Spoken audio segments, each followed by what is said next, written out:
We recently set up this NaviMow, and although excited to try it out, we do have some skepticism about how well it's going to actually work. So first off, you're going to want to download the app and connect your Bluetooth. After that, you can either do the auto mapping or manual mapping.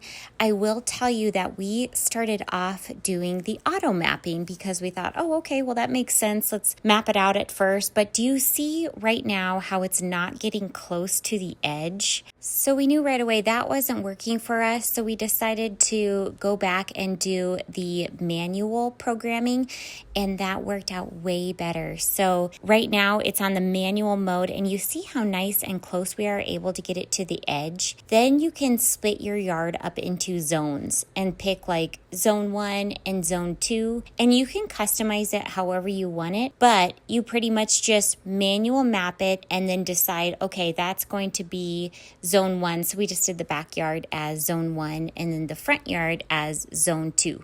Aside from needing to download the app, everything else is provided with this mower. And what I really do like is the camera does seem really accurate. Like it's kind of, it's able to see if there's an object in the way and avoid that. So that's always good to know if you have dogs or anything. We did put our dogs in just in case. It also has a 180-degree agile turning, which we did see as it was coming down from the base and the sidewalk. It was able to completely turn around and get in the path that it was supposed to be on. It's really nice to not have to do any wires or any special antennas. Now we finished mapping it out, so we're actually going to turn it on mowing mode. And as you can see, this grass right now is already pretty short. We noticed we couldn't tell a difference, and so we are lowering the blade, and you just do that right on top with a dial. And right now, we are lowering it to the shortest setting, and we can hear it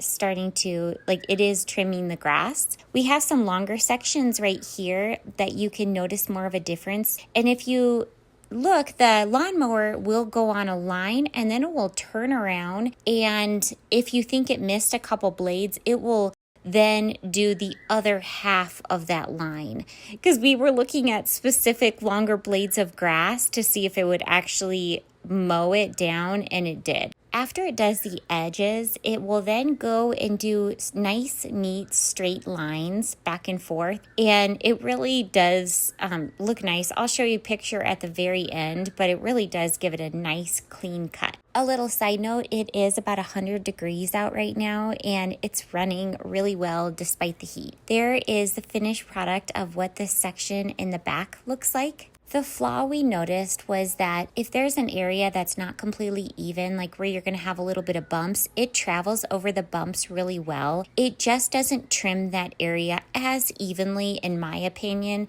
as like a regular push mower would.